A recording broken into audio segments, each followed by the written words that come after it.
മിശിഹായിൽ അനുഗ്രഹീതരായവരെ, ദിവ്യകാരുണ്യ നിങ്ങളെ ഓരോരുത്തരെയും ഈ ദിവസം സംരക്ഷിക്കുകയും പരിപാലിക്കുകയും അനുഗ്രഹിക്കുകയും ചെയ്യട്ടെ എന്ന് പ്രത്യേകമായിട്ട് പ്രാർത്ഥിക്കുകയാണ്. സഞ്ചരിക്കുന്ന സക്രാരി എന്നറിയപ്പെട്ടിരുന്ന വിശുദ്ധ എവുപ്രാസ്യാമയുടെ തിരുനാള് തിരുസഭ ഇന്ന് കൊണ്ടാടുകയാണ്. നമ്മുടെ നാട്ടിൽ നിന്നും വിശുദ്ധിയിലേക്ക് ഉയർത്തപ്പെട്ട എവുപ്രാസ്യാമ എങ്ങനെ ഒരു വിശുദ്ധയായി തീർന്നു? സഞ്ചരിക്കുന്ന സക്രാരിയായിരുന്നു എന്ന് പറഞ്ഞാൽ സക്രാരിയിൽ എന്താ ഉള്ളത്? ഈശോയാ ഉള്ളത്. എവുപ്രാസ്യാമയുടെ ഉള്ളിൽ എപ്പോഴും ഈശോയുണ്ടായിരുന്നു. ആ ഈശോ അവളിലൂടെ പ്രവർത്തിച്ചുകൊണ്ടിരുന്നു. ഇവരുടെ അരിയിലേക്ക് വരുന്നവർക്കൊക്കെ ഈശോയുടെ പ്രവർത്തനം അനുഭവവേദ്യമായിരുന്നു. പ്രിയപ്പെട്ടവരെ, നമ്മളൊക്കെ ദിവസവും ബലിയർപ്പിക്കുന്നവരാ, ഈശോയെ സ്വീകരിക്കുന്നവരാ. സക്രാരിയാണെന്നുള്ള ബോധ്യം നമുക്കുണ്ടോ? എവുപ്രാസ്യാമയ്ക്ക് ഈ ബോധ്യം ഉണ്ടായിരുന്നു. ദിവ്യകാരുണ്യത്തെ സ്വീകരിക്കുന്ന താൻ ഒരു സക്രാരിയാണ്, ദിവ്യകാരുണ്യത്തെയാണ് വഹിക്കുന്നത് എന്നുള്ള ബോധ്യം അവൾക്കുണ്ടായിരുന്നു. അവളുടെ വാക്കിലും പ്രവൃത്തിയിലും ആ ചിന്ത എപ്പോഴും നിഴലിച്ചിരുന്നു. പ്രിയപ്പെട്ടവർ, ഇതുപോലെ നമ്മൾ ഓരോരുത്തരും ജീവിക്കണം. അനുദിന ജീവിതത്തില് ബലിയർപ്പിച്ച് ദിവ്യകാരുണ്യത്തെ ഉള്ളിലേക്ക് സ്വീകരിച്ചു കഴിയുമ്പോൾ ഞാൻ സക്രാരിയായിട്ട് മാറുന്നു.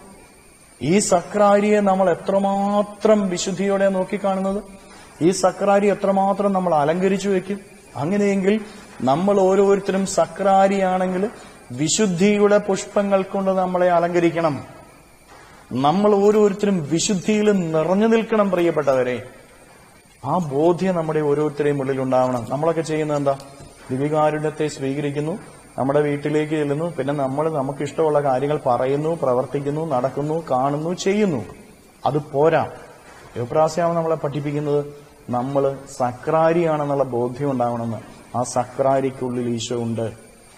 വിശുദ്ധിയോടെ ഓരോ വാക്ക് പറയുമ്പോഴും ഞാൻ സക്രാരിയാണെന്നുള്ള ബോധ്യം ഉണ്ടാകും. ഓരോ പ്രവൃത്തി ചെയ്യുമ്പോഴും ഞാൻ സക്രാരി, എന്നിൽ ഈശോ ഉണ്ടെന്നുള്ള ബോധ്യം ഉണ്ടാകും. ഞാൻ ഓരോ കാര്യം ചിന്തിക്കുമ്പോൾ ഞാൻ സക്രാരിയാണ്, എന്റെ ഉള്ളിൽ ഈശോ ഉണ്ടെന്നുള്ള ബോധ്യം ഉണ്ടാവണം. ഈ ബോധ്യത്തോടുകൂടെ നീ ജീവിക്കുക, നിനക്ക് സ്വർഗം നേടിയെടുക്കാൻ പറ്റും. നിന്റെ ആ ദിവസത്തെ എല്ലാ കാര്യങ്ങളിലും ഈശോ അനുഗ്രഹിക്കുകയും ചെയ്യും. അതുപോലെ തന്നെ എവുപ്രാസ്യാമ നിരന്തരം ജപമാല കൈകളിൽ പിടിച്ചുകൊണ്ടാണ് നടന്നിരുന്നത്. ഈ ജപമാല എപ്പോഴും ചൊല്ലി പ്രാർത്ഥിച്ചിരുന്നു. അതുകൊണ്ട് തന്നെ പ്രാർത്ഥിക്കുന്ന അമ്മ എന്ന് അവളെക്കുറിച്ച് പറഞ്ഞു. പ്രിയപ്പെട്ടവരെ, നിരന്തരമായ ജപമാല പ്രാർത്ഥന നിന്റെ ആദരത്തിൽ നിന്ന് വരണം. ഈ ജപമാല എപ്പോഴും കൈകളിലുണ്ടായിരിക്കണം. ഇതൊരു സംരക്ഷണ. പരിശുദ്ധി അമ്മ പഠിപ്പിക്കുന്നത് എന്താ? നീ എന്റേതാണെന്നുള്ളതിന്റെ അടയാളമായിട്ട് എപ്പോഴും നിന്റെ കൈകളിൽ ഒരു ജപമാലയുണ്ടായിരിക്കട്ടെ. എവുപ്രാസ്യാമയുടെ കൈകളിൽ എപ്പോഴും അവൾ ജപമാല പിടിച്ചുകൊണ്ട് നടന്നു.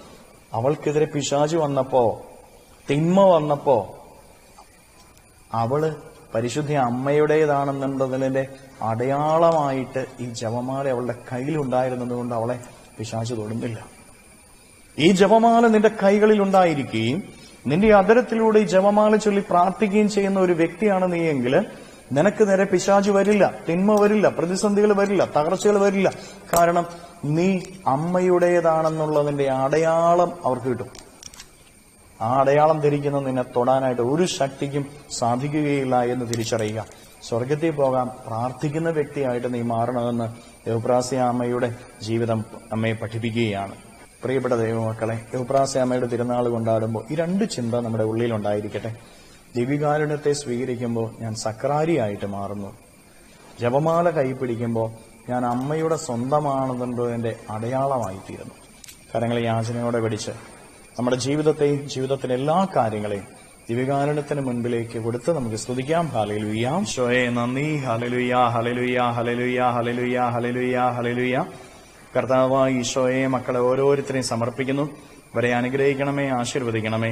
ഇവരുടെ ജീവിതങ്ങളിലേക്ക്, ഇവരുടെ അധ്വാനങ്ങളിലേക്ക് അങ്ങ് ഇറങ്ങിച്ചെന്ന് ഇവരെ സംരക്ഷിക്കുകയും സഹായിക്കുകയും പരിപാലിക്കുകയും ചെയ്യണമേ. ഇവരുടെ ജീവിതത്തിൽ നിന്ന്, ജീവിത വഴികളിൽ നിന്ന്, അധ്വാന മേഖലകളിൽ നിന്ന് സർവ്വ തിന്മകളും ബന്ധനങ്ങളും കെട്ടുകളും പിശാചിന്റെ ഉപദ്രവങ്ങളും നാരകീയ ശക്തിയിലെ പ്രവർത്തനങ്ങളും പരാജയങ്ങളും ദുഷ്ടശക്തിയിലെ പ്രവർത്തനങ്ങളും നിർവീര്യമായി തീരട്ടെ എന്ന് കൽപ്പിക്കുന്നു.